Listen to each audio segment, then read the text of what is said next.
You're listening to a Roddenberry podcast. This episode of Mission Log is sponsored by Factor. Head to factormeals.com/missionlog50 and use code missionlog50, that's 50, to get 50% off your first box.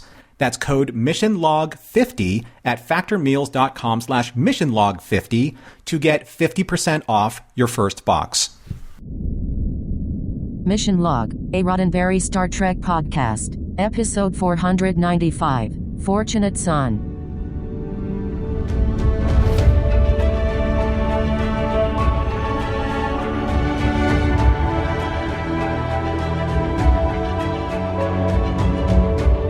Welcome into another episode of Mission Log, a Roddenberry Star Trek podcast. I'm John Champion. And I'm Norman Lau. Each week on Mission Log, we strip away the outer layers of Star Trek, getting down to the molecular level, examining each episode for morals, meanings, and messages, and asking ourselves whether it stands the test of time.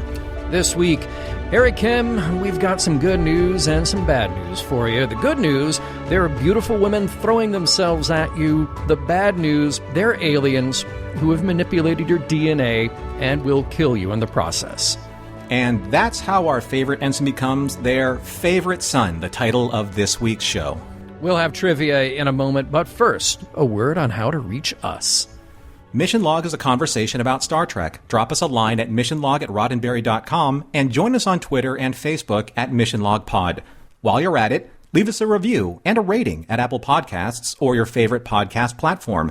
And please remember your comments could be used on Mission Log or Engage on the Roddenberry YouTube channel.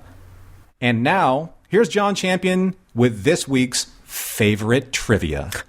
It's everybody's favorite trivia. It's trivia for favorite son, and we have an episode written by Lisa Klink. And not to spoil the plot too early, but it's interesting to note that there was some discussion about making Harry Kim actually stay an alien, spots and everything through to the end. So yes, this is a script that went through a few changes before we got the final product.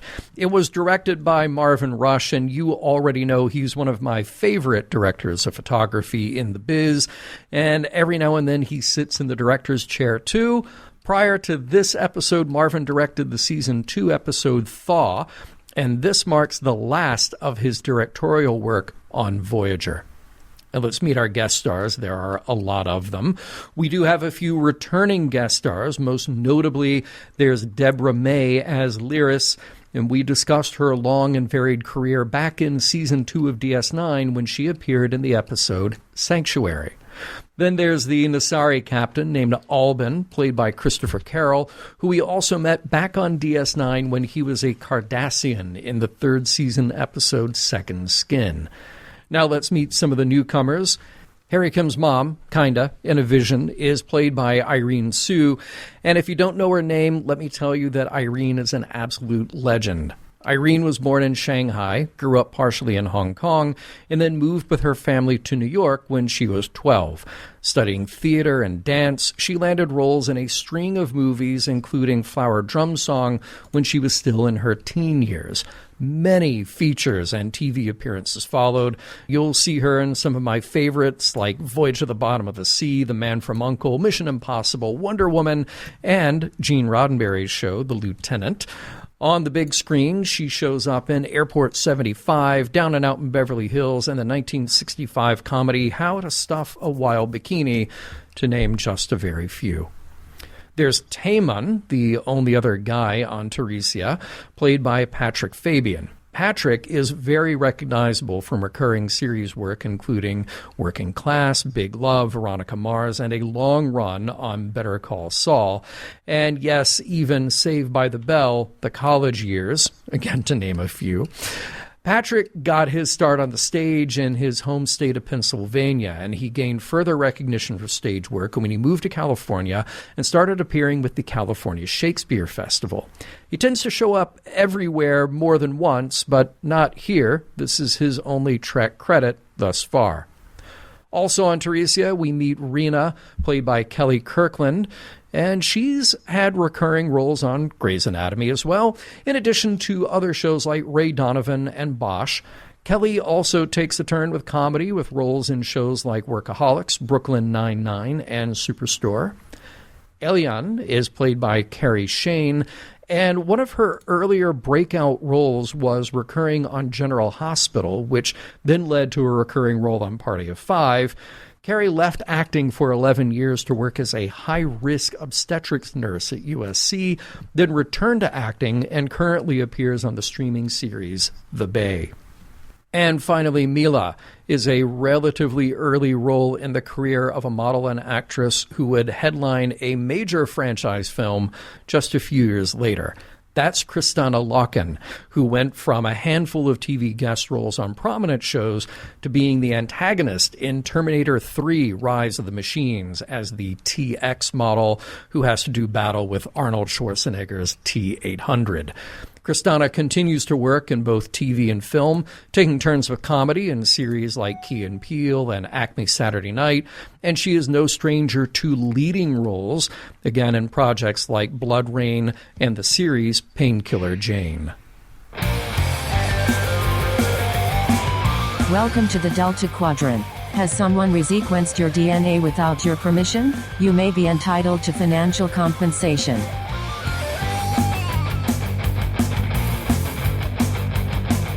Prologue. Somewhere in the Delta Quadrant, Harry Kim has a little deja vu as Voyager passes a trinary star system. Soon, they are hailed by the friendly captain of an Asari vessel, welcoming them to the area. But Harry has a strange reaction. He announces that the other ship is preparing to fire, though they haven't, and proceeds to lock phasers, raise shields, and fire. Act 1. Naturally, the Nasari fight back, and Harry Kim is relieved from duty while Voyager takes a major beating. Even B'Elanna is badly hurt with an explosion in engineering. When Voyager does manage to get the upper hand, driving the Nasari away, Janeway confronts Harry about his hunch, for which he has no justification, and nearly got them all killed. Even Tuvok says the Tetrion surge from the Nasari ship could have been anything, not necessarily weapons. Harry is escorted to sickbay to look after the wound he sustained in the short battle. Down there, B'Elanna is in rough shape and barely pulls through with the efforts of Kes and the EMH. Harry is feeling guilty. His rash decision endangered his friends, but Kes says what's done is done. Later that night, the ensign has restless sleep, replaying the incidents in his mind, dreaming of his own mother relieving him from duty, intermixed with visions of an alien planet. When he awakens and looks in the mirror, Harry's face is mottled with a strange rash. Act 2. He's not contagious, so says the EMH, but there's also not a lot to go on. Harry says he had Mendakan pox when he was a kid, something that showed up in his dream. Maybe this is related? Maybe the dream was jumping to a conclusion about the onset of recurrent symptoms. In any case, what's odd is that Harry's blood chemistry is also slightly altered. One more mystery for the Doctor to solve. B'Elanna is conscious, and Harry expresses his relief, stopping just short of the part where his actions caused the accident. He doesn't stop short of a full apology to Janeway, though, saying that he's ready to face the consequences. Janeway has news for him. The Nasari ship was powering weapons after all. And now the real mystery is how Harry's hunch was so accurate and so timely. Now Harry has a new bit of intuition. As 3 more Nasari vessels close in on Voyager, he suggests taking refuge in a nearby planetary system.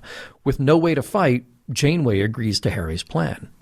Voyager approaches a planet, one Harry immediately recognizes from his dream, and he blurts out, Teresia. As if on cue, a Teresian ship emerges and fires on the Nasari, shooing them away. Then its captain hails Voyager and welcomes Harry Kim home. Act 3. The Teresians are very welcoming and very young and very uninhibited. There's only one man among them, and many of the young women flock to Harry. Their leader, Lyris, tries to explain. Harry is one of them because generations ago he was conceived there, put into stasis, and as an embryo implanted into a human mother. He was raised as human, with some human DNA to boot, but now his Teresian DNA has expressed itself and brought him home. Bit by bit, Harry is realizing that these genetic expressions are encoded with knowledge of Teresian communication and motivations. It was his presence on Voyager that made it a target for the Nasari, and his encoding that made him react.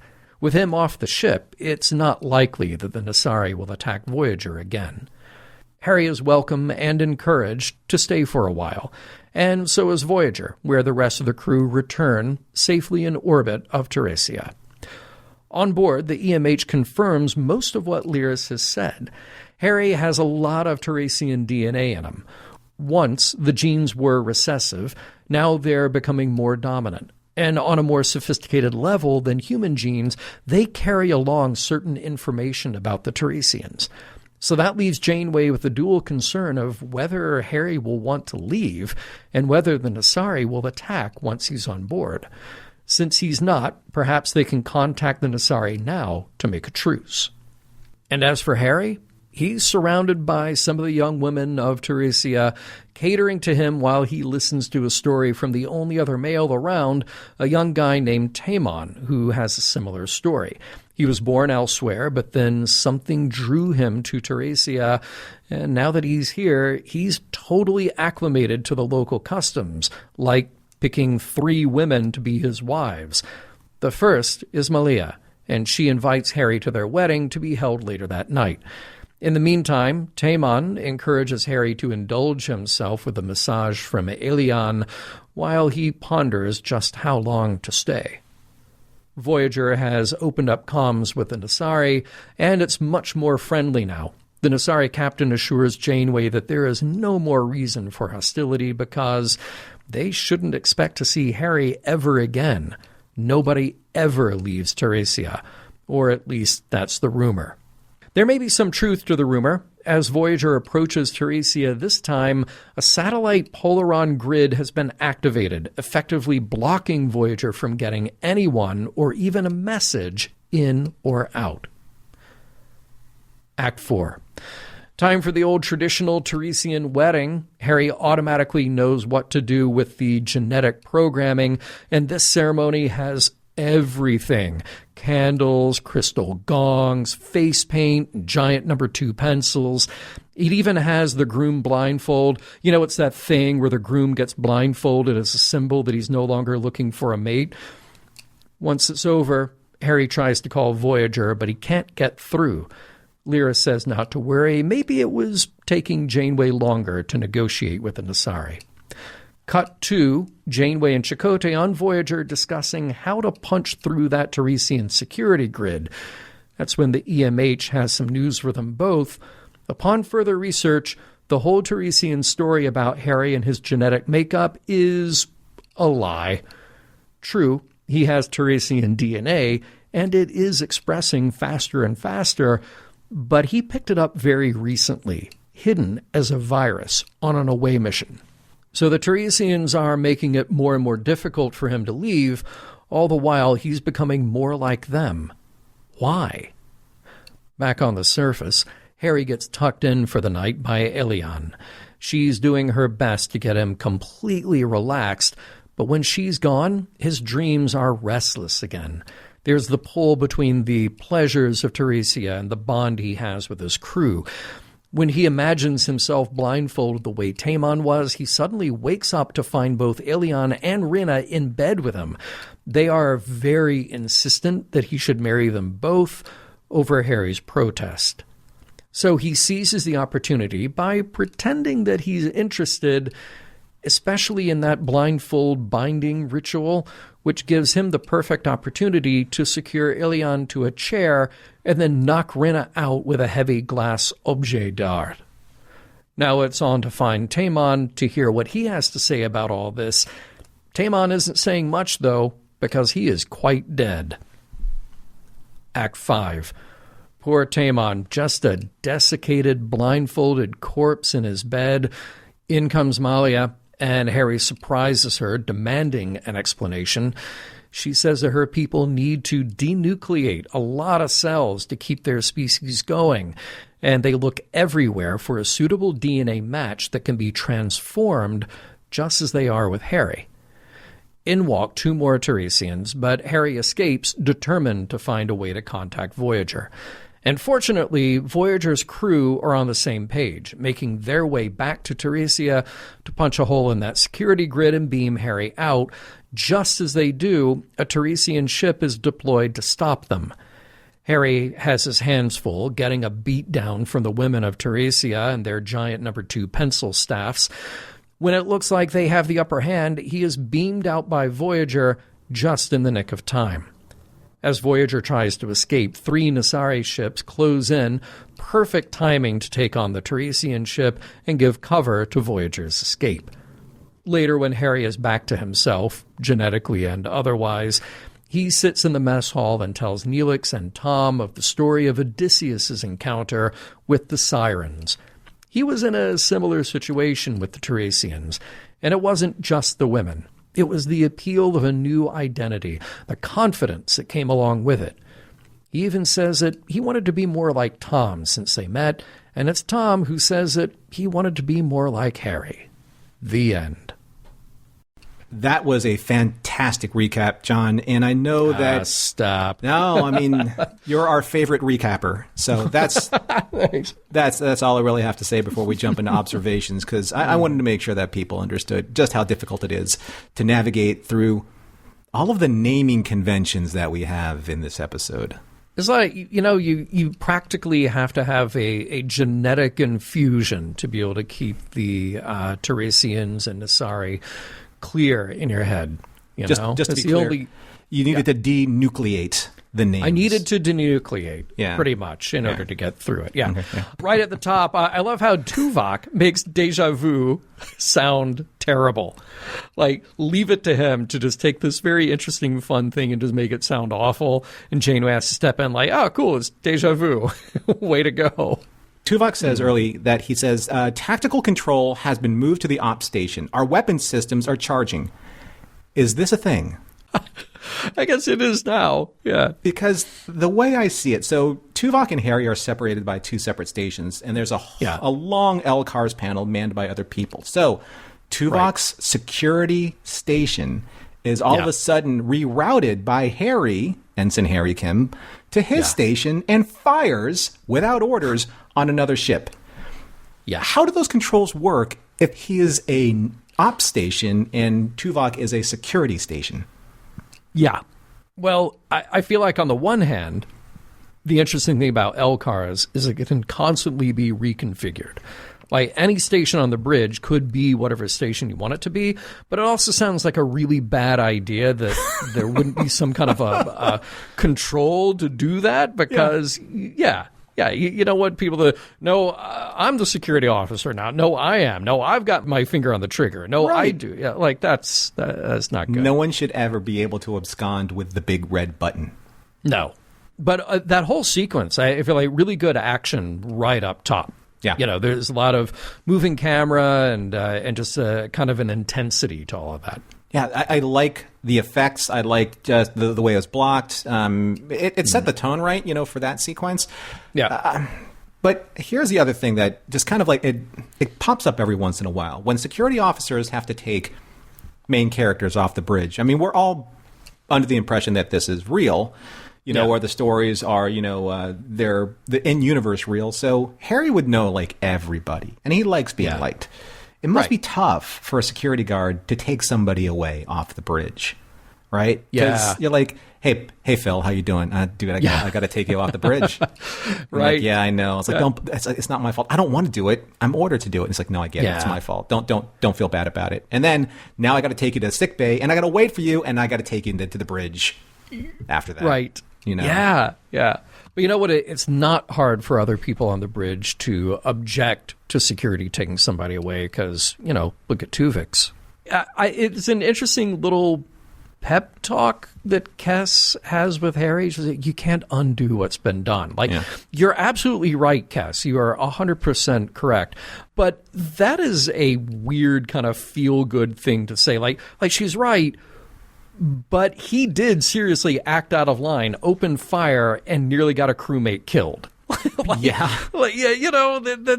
I feel like it's maybe a little too soon for the what's done is done. Don't worry about it. I just wanted to interject with the casting because since she only has a limited lifespan, I'm wondering if like the Ocampa themselves are just like, you know what, what's done in the past is done. Got to move forward because I only got 9 years left.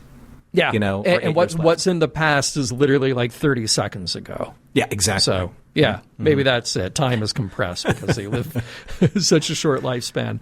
In Harry's room, I love that we have a space sink. Totally. That is great. Right. That is a great prop. But what were those little ice balls or crystals in the sink? Is that like the 24th century version of, say, ice in the men's room stalls? Maybe.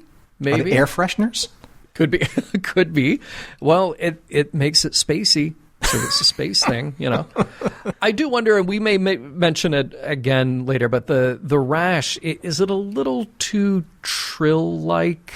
Yeah, we'll come back to it. Yeah, it's like Trill on a budget.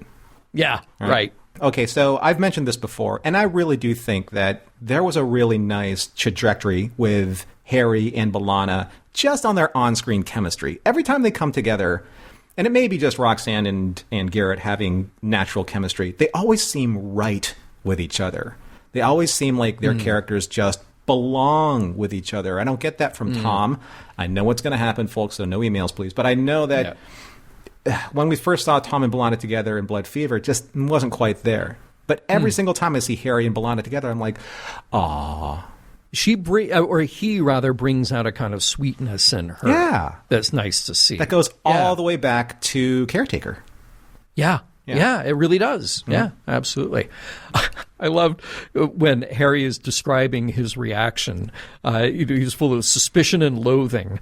And I just thought, like that's not a good reason for taking action. That might be reason for more suspicion, which you then have to back up. But then Janeway just gives him the get out of jail free card, like, oh, guess what? You were right. They were charging weapons. But does that mean the next time he's filled with suspicion and loathing? Well, he was right that one time, so let's him be suspicious and full of loathing. It's about precedent, I guess. It is, right? Maybe. But I thought it was weird when Harry left sickbay and then B'Elanna made a big thing about, like, what happened to your face? Janeway was all like, oh, you're exonerated from your decision making. Not like, oh, also, what happened to your face? Not like he was, a zit or something. Right. I mean, he had a giant rash. Well, he had a budget Trill rash on his face. So Chakotay says to Harry, what's your next trick, Harry? Pull a shuttlecraft out of a hat? Is that too soon? They could use it. Yeah. They could use one for sure. Yeah. Man, something about these aliens, and there's a lot to say about the aliens, Hunter, you said. But it's been a long time since we've had aliens who were just kind of like touchy-feely and walking around in loose robes. Like, maybe they should go meet the folks on the Pleasure Planet. I'm creating a whole series of connections in the Delta Quadrant. Okay, and I think it all goes back to the Pleasure Planet. All right, so for your Monty Python fans out there, was anyone else getting kind of like a Sir Galahad, Zoot, Dingo vibe going on? Because I was waiting for a Grail like beacon to show up sometime, down there on the planet. Yeah. A lot of rubbing and caressing going on, like almost uncomfortably so down there. Yeah. The direction there, and I don't know, like, is it on the page, or does Marvin Rush just come in and say, like, everybody just kind of like stroke each other's arms and chest, like do that. Here's some business for you. Yeah. Best episode ever for some actors, right? So. Yeah, right. Yeah, if your name is Garrett Wong, right? Exactly. Mm-hmm. And of course, Tom, loving to be the center of attention, he's like, is this the standard welcome home reception? Because I'd like to be, as a dignitary for this ship, welcomed this way. Can I leave and come back, like, over and over again? Yeah. So we're talking about the Trill on a budget look, and it does look like Trill on a budget. But did you notice when you look at that and you look at the inscriptions that they had on the wall, the writing for the Teresians, I thought it kind of looked like chromosomes. Oh, interesting. Did you pick that up at all? No, but that's interesting. I'll have to take a look at that, because if that were the case, that makes I think it makes a better argument for that style of makeup. Okay. Cool. Yeah. I do also have this note here that Tuvok, he says, perhaps in the Asari would be more open to diplomacy if Kim were not aboard. And it is, to me, that's like Tuvok just subtly making the case that they should just leave Harry Kim behind. Like, see ya. Hey, Janeway, if we want to get out of this, maybe we should just consider a life without Harry Kim, because, wow, they really hate him. We should get away. Tuvok has had his issues with Harry in the past. There may have been something subliminal there. Yeah, could be. Also, we learned the format of marriage that they have with the 3 wives, that being very complicated, and even more complicated when we meet Taemon. Even when we get to know him a little bit, did he just feel to you like a bad guy from an 80s teen movie? Yeah, did he just kind of have that vibe? I think it was the hair. Yeah, I think so too. Yeah, his hair just looked too good. He was like, he was the high school bully that got all the girls. Yep. That's totally him. And maybe, you know what, maybe that explains a little bit why Harry, then he feels like he's on the same level. Like, now I'm the cool guy in high school, just like Chad over here is going to go skiing later, you know? Space Chad. Space Chad, yeah. The line, "This uniform seems so restrictive." I pretty much scratched my entire paragraph of notes after I put this down as an observation. Yeah. Because it's just so obvious. Yeah. But at the same time, though, it does telegraph the motives of the aliens on this planet, the Teresians, because I'm like, oh, absolutely. Wow. Like, insert musical cue here, if you know what I mean, right? Yeah. And look, I am fully waiting for you or somebody else to cosplay that deep V-neck tunic that Harry has. Oh, yeah. That definitely needs to make a comeback. Oh, that was absolutely noted. I want to do it. Looked comfortable. Oh yeah, totally. You know, certainly less restrictive. Yeah, and it didn't seem so restrictive. So again, enter music cue here specifically for that. Also, is it standard in any quadrant of space that you visit to have the same functionality and shape of candles? Oh, totally. Yeah. Okay, all right. Candles are a universal constant, I guess. Candles, candle holders. Yeah. Matches or things that light candles, things like that. Okay. Hey, I thought it was nice to have a callback to a specific moment in Voyager history, because we mentioned the away mission to go get beryllium, so it was kind of nice to know, like, okay, we haven't totally forgotten that things happen that also happen in the series that might connect a couple of stories. Sure. So that worked well, I thought, and also just slow golf clap for Garrett that you got to kiss every woman working on the show that week. So good for you. He did, but... He did. It's almost like, and maybe this is the direction, it's like he didn't, I'm not saying an actress enjoy, but he didn't sell it. Yeah. You know? Right. Well, we just have to believe that little bit of doubt in his mind. But yeah, he's just not enjoying this at all. So he was dreaming about 2 women. Yeah. And woke up with the same 2 women, wearing the exact same clothes, doing the exact same thing. So it's like, it wasn't really a dream. It was strange. Yeah. Maybe a little bit of a waking dream, a lucid dream, or maybe he was incorporating that into the dream. Right. Interesting. But then he wakes up and he sort of, has this idea of a little subterfuge to throw them off. Like, I'm going to go along with your little game for a minute, and then I'm going to tie you up. I'm going to say maybe the first we've seen of bondage in Star Trek. Perhaps. So, well, maybe. Could be. Yeah. Gotta say, though, that end of Act 4, very creepy reveal with dead Taemon. I thought about that scene in the Royale in TNG where we see the dead astronauts in there, but that was a good effect. I was feeling a little Life Force myself. The great 80s movie with Steve Railsback. Yes, and Sir Patrick Stewart. Exactly. So a little Trek connection there. Oh, by the way, another connection to fandom. What is Harry going to do with that sonic screwdriver that he's holding at the end? There's a lot here with the props that just kind of don't make... We don't know what these props do. We don't know what they are. Some look very spacey, like that thing. Is it a weapon? Is it a tool? We don't know. And you go from that to the giant number 2 pencils. We're not really sure. But I do wonder, like, why, as this is wrapping up, like, why the whole seduction game at all? I mean, the Teresians could literally just grab any passing male DNA. Yeah. They could just do this and just like, hey, we're going to denucleate this sucker. Too bad. We don't need to go through all the song and dance here, but maybe they do.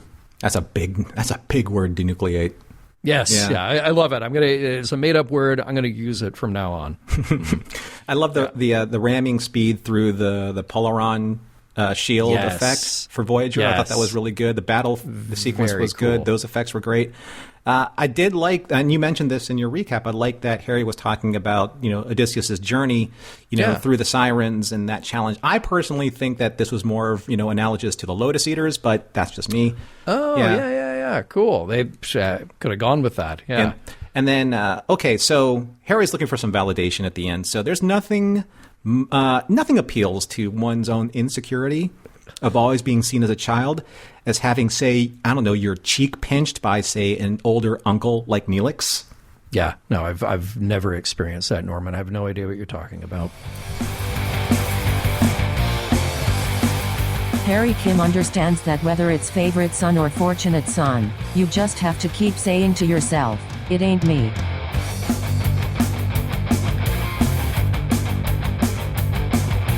We'll get right back to Favorite Son after a word from this week's sponsor, Factor. You know what time it is, John? 4:30.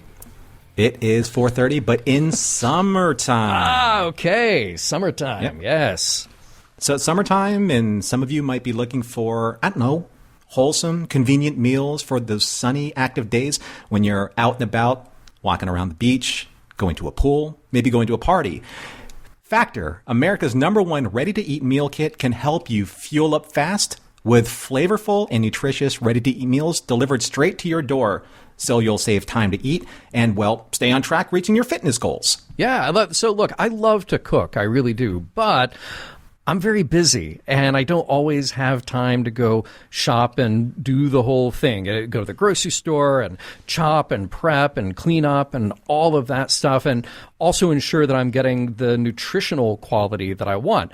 Now, Factor, they have fresh, never frozen meals, and they're ready in 2 minutes. That's it. So all you have to do is heat it up and enjoy, and then get back outside. Do whatever you were doing out in that nice, warm, sunny weather.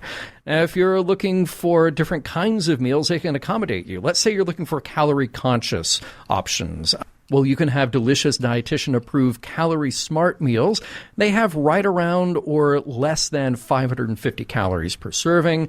Let's say you need an extra boost to support your wellness goals this summer. Well, you could do Protein Plus meals that have 30 grams of protein or more per serving. And you could even kick it up a few notches. Let's say you're eating at home and you want to have a little upscale something. How about a surf and turf, or maybe a surf and surf? I know, right? Yeah. And pair that with like roasted garlic filet mignon and shrimp, or maybe like a Cajun spice shrimp and salmon. This is all sounding really good to me. Yeah, and I'm glad that you brought this up, John. You said that they are dietitian approved and chef prepared. You can choose from 34 plus of these options, including ingredients such as broccolini, leeks, truffle butter, and asparagus. And okay, folks, so sometimes when you hear lists like this, they make you hungry, and they're supposed to, because you can round out your meal and replenish your snack supply with an assortment of 45 plus add-ons, including breakfast items like their delicious apple cinnamon pancakes, bacon and cheddar egg bites, and potato, bacon, and egg breakfast skillet. Oh, I mean, that's a lot of bacon. I want all of these things, yes. I love bacon. Or say if you're focused on wellness options, they have refreshing beverage options like cold-pressed juices, shakes, and smoothies. And if you are more of a protein fan, you can add more protein options like, say, a salmon fillet or chicken wings to your Factor meals to support all of your nutritional goals any time of the day. Oh, man. Norman, you and I both tried our Factor meals, and they were so good. They were indeed, as advertised, fresh, delicious, so convenient. And here's another aspect of it is, let's talk about budget. If you need to cut back a little bit on takeout, well, Factor can help you out there too, because Factor is cheaper than takeout, but the meals are ready faster than restaurant delivery. Again, literally 2 minutes, and you're sitting down to a nice, healthy meal. And with Factor, you can rest assured that you are making a sustainable choice because they offset 100% of their delivery emissions to your door. They source 100% renewable electricity for their production sites and offices, and they feature sustainably sourced seafood in all of their meals. Now, this June, you can get Factor and enjoy eating well without the hassle. Simply choose your meals and enjoy fresh, flavor-packed meals delivered to your door, ready in 2 minutes, no prep, no mess. Head to factormeals.com/missionlog50. That's the numbers 50. And use code missionlog50 to get 50% off your first box. That's code missionlog50 at factormeals.com/missionlog50 to get 50% off your first box. Can we talk about our friends, the Nasiri, for a moment? Nasari. I think we should. Yeah, okay. First of all, I like their makeup. I thought the captain, I thought that makeup was very effective. And it is good that Janeway wants to go back and negotiate, to talk, to kind of work things out. But I just have to wonder, what is the Nasari experience with the Teresians? Because he says, Captain Albin just says, well, we just open fire on any Teresian we see. Like that. This is how it goes. Now, that means that they must have a very complex system to detect Teresian DNA at a distance, to just see Harry Kim on board and just like, we're going to open fire. That's what happens. So they have a very complex system of that. And even then, it's not based on a lot of factual information. He just says, well, these are the rumors. People go there and they don't come out. Okay. How does that affect you, Nasiri? Because apparently you're not the ones who are being taken in to the Teresians to be turned into Teresian, nuclear cell donors. Yeah. So I feel like there's a lot of the story missing there. And on purpose, maybe we're not supposed to know very much, but it is just very strange to me. Like, this guy just shows up and like, yeah, if we see anything that looks Teresian, we're just going to fire. That's what we do. I'm thinking, and you're right, this isn't on-screen. This is complete conjecture for off-screen. Yeah. But I'm thinking that somewhere along the line, they were able to abscond with several Teresian males, and maybe one of them escaped the planet and then reported back and say, hey, look, this is what's going on. And there's, okay, we have to prevent this from happening because, in due diligence and doing good service to this quadrant, we need to protect, random spacefaring wayfarers, before they get, caught into the web of these Teresian women, who are obviously they're harnessing these men for their DNA. Yeah. And again, it could have been like a 30-second conversation about why this captain is so bent, on doing this. And it's a strange loophole that's, I think it adds, asks more questions than provides answers. It does indeed. And look, and sometimes that is fine. Like, I don't feel like everything needs to be wrapped up totally neatly. You just need to get in the story, get to the action, get to the conflict on the heart of it, and then get out. It is just so interesting to me that this guy, there is a backstory there. We just definitely don't know about it. There are other little points in the story here that kind of had me questioning, like, the totality of Harry's actions here throughout, like how much of it is him in control, how much of it is the genetic expression of the Nasiri. Like, it is a very interesting idea to play with, that there is information that comes along with genetic expression, not just a physical attribute. And I thought it was a very effective scene with the doctor saying, well, look, it's like a human baby that knows to hold its breath in the water. Something like that is a very understandable, very tangible thing. And then this is a more sophisticated version of that, where there's language involved, there's ritual involved, just all these little programs that are running to get somebody like Harry or whoever their next victim is to go along with what their culture demands. I thought that was very interesting stuff. But then I kind of started to ask myself, well, what else in this is Harry, and what in this is the Teresian programming? Like when he's dreaming, you pointed out, here's Harry having a dream that he's in bed with these two women. He wakes up and there they are. Or the stuff with his mother. Was that something that sophisticated in the Teresian genetics to say, access this memory of the mother and make her kind of create that rift with her son? Again, not necessarily questions that have to be answered, but it's interesting to play with in the context of the story to figure out how much is Harry, how much is something else. I wish that they didn't I didn't reference, the Voyager episode, when, they were looking for the beryllium, because I wanted the Teresian DNA to go as far into the Alpha Quadrant as Earth. Because really? I felt that would have legitimized kind of Harry's, I guess, his own preconceived notions of like who he was, why his parents treated him so special, and created that self-doubt that he was obviously suffering towards the end of this episode. Because I felt that this was very akin to, say, like the changeling sending out there like 100 children out in the universe to learn, adapt, grow, and then come back to the Great Link in order to educate them on what is out there. I was feeling that this is similar in some sense, but since the DNA recoding happened in the Delta Quadrant, it felt like it didn't give Harry, I think, the answers he was looking for as to why he felt a certain way on Earth.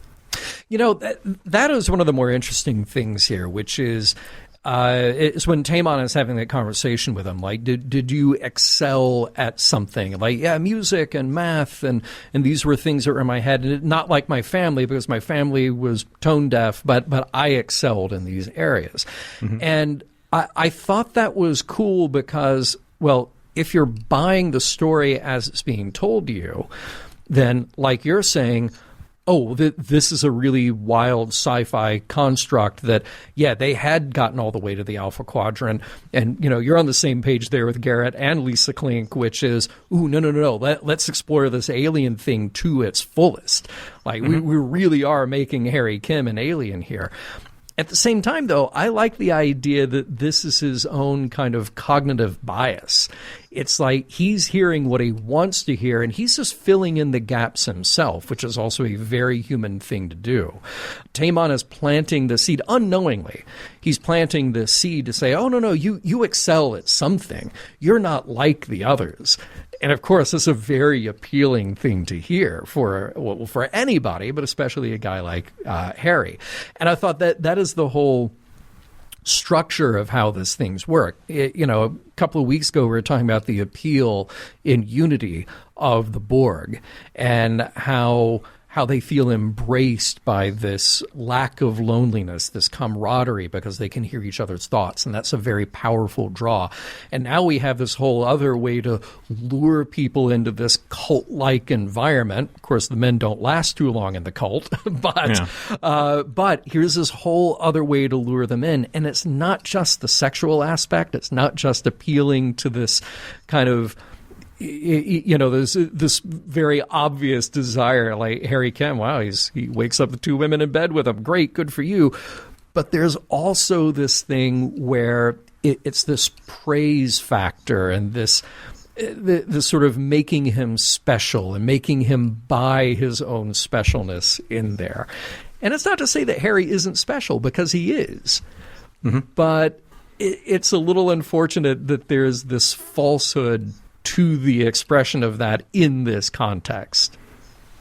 I'm just wondering what's causing like the self-doubt, because the entire time that we've known Harry so far, his behavior has lent itself to, I want to achieve in order to show the people that I love, especially my parents, that they've sacrificed so I could be better. Now that I am better, I'm showing them through the devotion to my career and to honoring their sacrifice that I am the person that they raised me to be.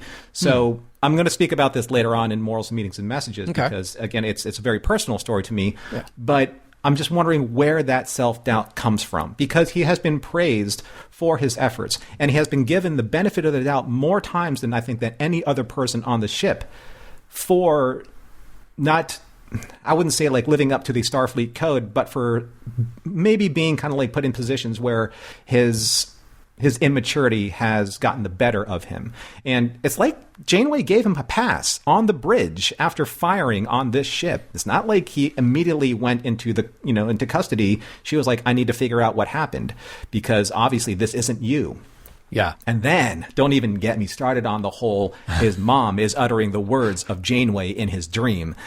That analysis is something for a far more trained Starfleet counselor than I think even the EMH or even probably Troy could even handle, because it was a projection of a mother figure projecting a mother figure, right? So where is that happening in his psychoses? Right. You know? Where is it happening? Deeply, I guess. Yeah. Here's a strange thing also. I know this is completely from left field, but did Harry in any way violate the eugenics accords? Whoa. Okay. Lay it on me. Okay, so if it is proven, and I know that there's a resolution at the end, but if it was proven that Harry is or was in fact the offspring of genetic engineering, even if alien, as a Starfleet officer, is he in then violation of the eugenics accords? I mean, think about it. When the closer Voyager got to Teresia, the more influenced Harry became, even violating protocols in order to destroy an alien ship on sight. Yes. So that's in and of itself genetic manipulation to the point where he endangered other beings. It could have been genetic manipulation to the point where he endangered himself, which he did, violating orders, or putting the ship at risk. So would that put him in violation of the eugenics accords?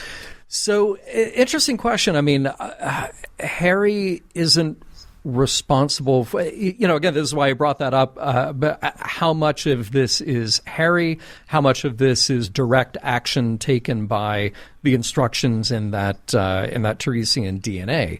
Is this another one of those cases where, he got infected with the virus, he didn't know that was happening, he's not in control of certain aspects of himself.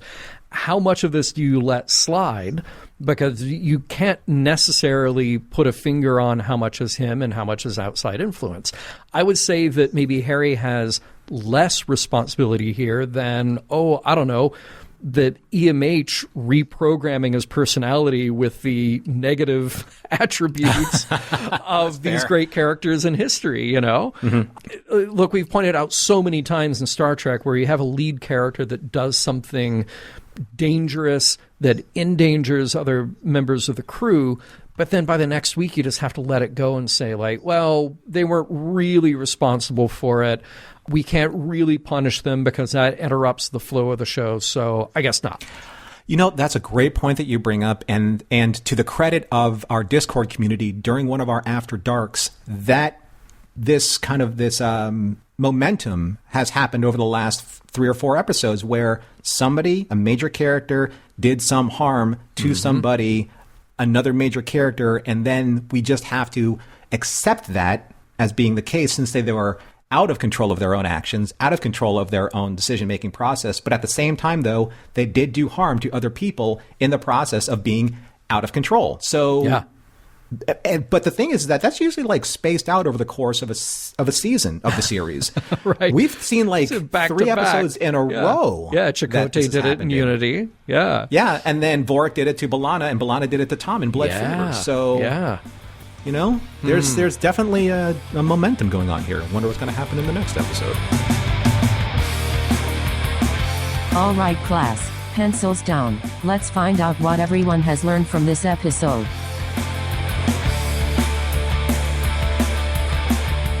Well, John, we have come to the end of Favorite Son. I hope we have found who that favorite son would be, but, we haven't gotten to what we do here at the end of the episode, which is look at, does this episode hold up? Does it withstand the test of time? And will we find any morals, meanings, or messages contained therein? So, favorite son. Do you have a favorite son in this, John? I like to think that I am my parents' favorite son. I am their only son.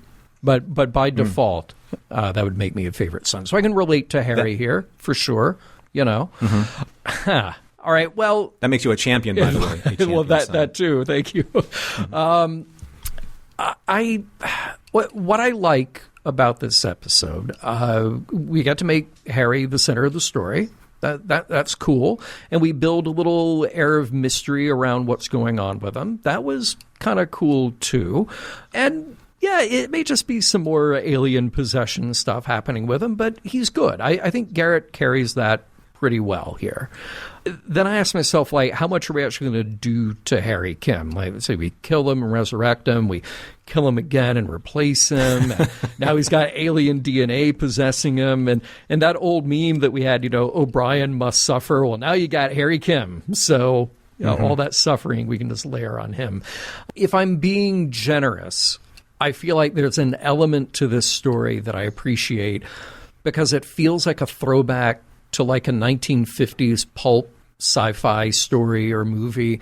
And, the ones where you've got like the noble astronaut or explorer lured in by attractive women because a whole society needs to repopulate itself or some other contrivance, because it's basically the conflict that's also the fantasy.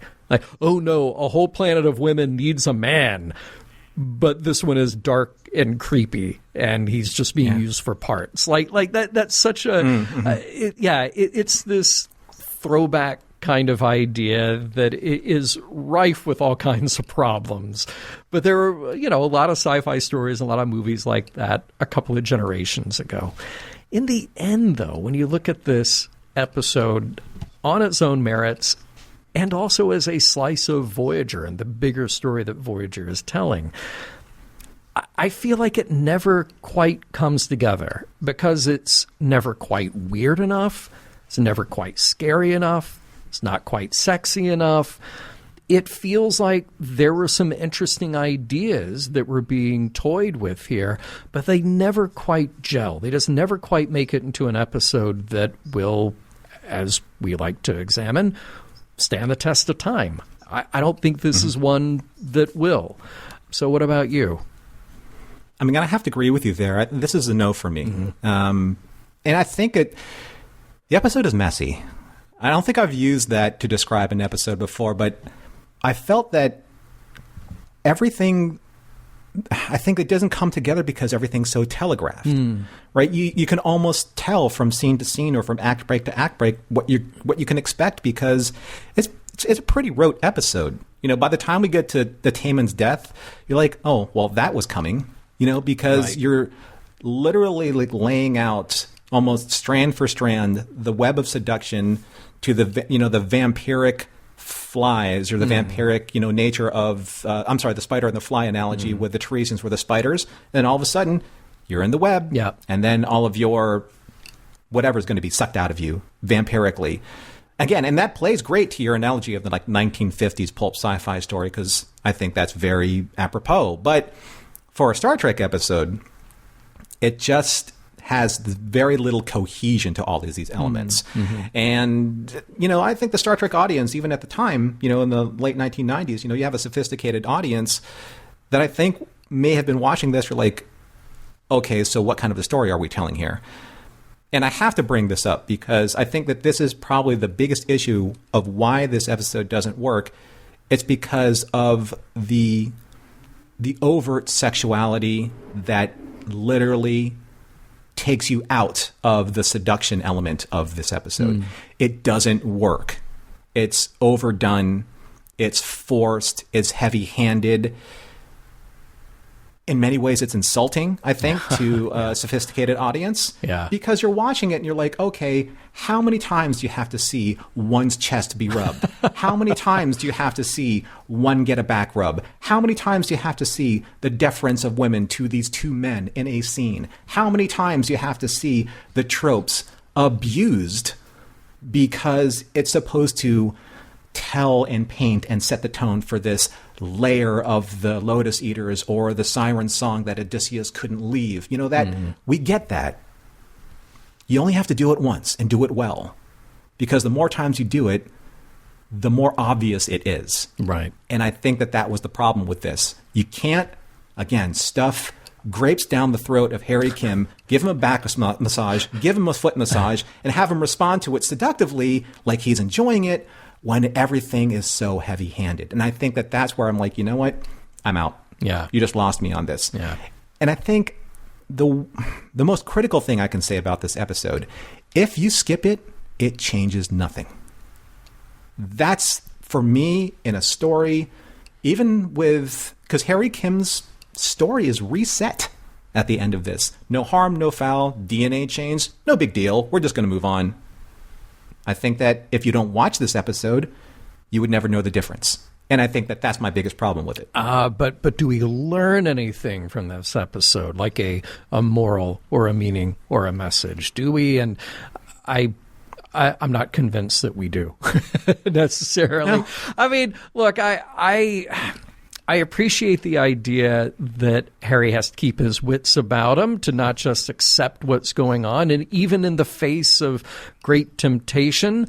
But wouldn't any of us question that if that's what happened to us? I mean, not Space Chad, because he's just all in. He's ready. But we know that the clearer heads among us would size up the situation and go, okay, there's something wrong here.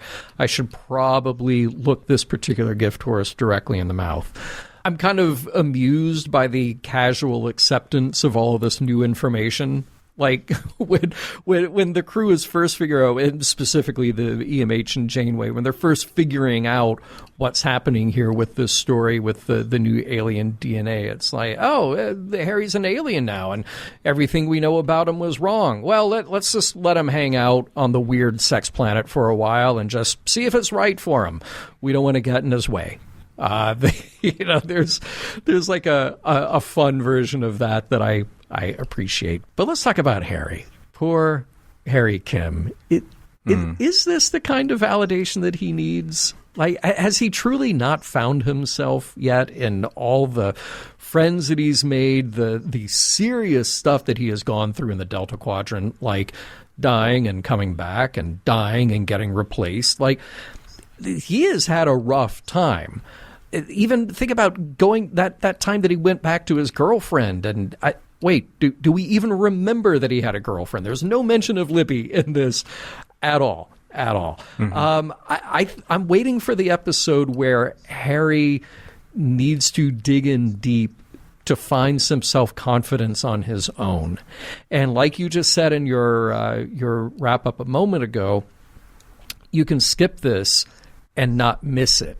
And that's what's unfortunate, because I feel like there was an opportunity here for a message, something about Harry Kim being right with himself, finding himself in a situation like this, and he just doesn't. Where do we end? We end it with Harry Kim talking about, oh, Tom, I really look up to you and want to be more like you. That did not ring right for me as a way to put a button on this episode, because he's just been through some stuff. Yeah. Why are we ending it with that? I don't know if that's the appropriate way to put the button on this, and I think it kind of undermines any ability to find a true moral meaning or message out of this. But maybe you can change my mind on that. Well, I mean, it's interesting that even though I didn't like this episode a bit, actually a lot, there is the scene at the end where Tom says, I don't see what's so bad about being you, when he's talking to Harry. You're good at your job and everyone likes you. And Harry says, being likable is fine, but sometimes I wish I could be more, or confident with women, more like you, talking to Tom. Mm-hmm. And I'm thinking to myself, what's so bad about being likable? Right? Mm-hmm. I mean, I think a lot of us strive just to be able to be likable, let alone be more than who we are. And maybe that's the point. Maybe it's perfectly fine to be just who you are for yourself and not for anyone else's happiness or expectations. Because we are who we are for a reason. And maybe Harry is not the right fit for him in the here and now in this episode. Maybe there's going to be a better version of Harry in the future. Maybe that's the Harry he's striving for. But you can't betray who you are now for the who you're going to be. in the future. And I think that that's something that maybe he's struggling with. And I think that he needs to find a little bit more of that, acknowledgement and that confidence in himself. Because, and I want to take this more like on a personal level, because for some reason, they've done a great job, in my opinion, of actually mapping out Harry as a young Asian man. Because in Asian culture, in general, I'm using the words in general in air quotes, so forgive me if I speak out of turn to anybody, but in general, Asian men are raised to be first and foremost responsible, right? Dependable. That's what Harry's saying. I don't want to be just responsible and dependable and liked. I want to be more. Because if you aren't responsible or dependable, you bring shame to your family. And that's why he's worked so hard, and why his parents have sacrificed so much, and why he has to put on, every single best foot forward so that any air of irresponsibility that was his fault would reflect directly on the people that sacrificed for him. And this is why I was so dismayed that they brought his mom into his memories and these flashbacks of any kind of disappointment, because that is serious to Asian men. That is a very telling moment for Harry, and we went nowhere with that. So the way I saw it was Harry really needs to reconcile with who he is. Remember that scene that he had with Tom saying, like, I can pick my own friends in Caretaker, and be in that moment. Be that best Harry Kim, and not worry about who Harry Kim thinks he should be. Mission Log is produced by Roddenberry Entertainment. If you'd like to support us directly, you can do so at patreon.com/missionlog for early access to shows and the Mission Log Discord. Our website is missionlogpodcast.com, and for more Star Trek news and discussion, visit trekmovie.com. On the next Mission Log, before and after.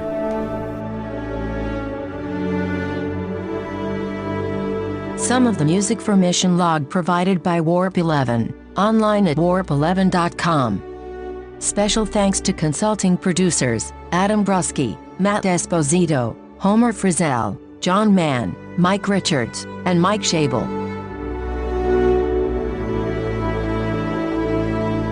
Let's be fair to this episode. It could have been worse. It could have been giant cotton swabs instead of giant pencils.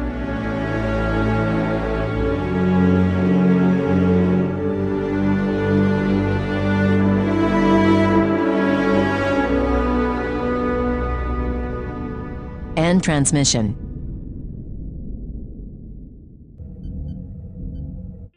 This is a Roddenberry podcast. For more great podcasts, visit podcast.roddenberry.com.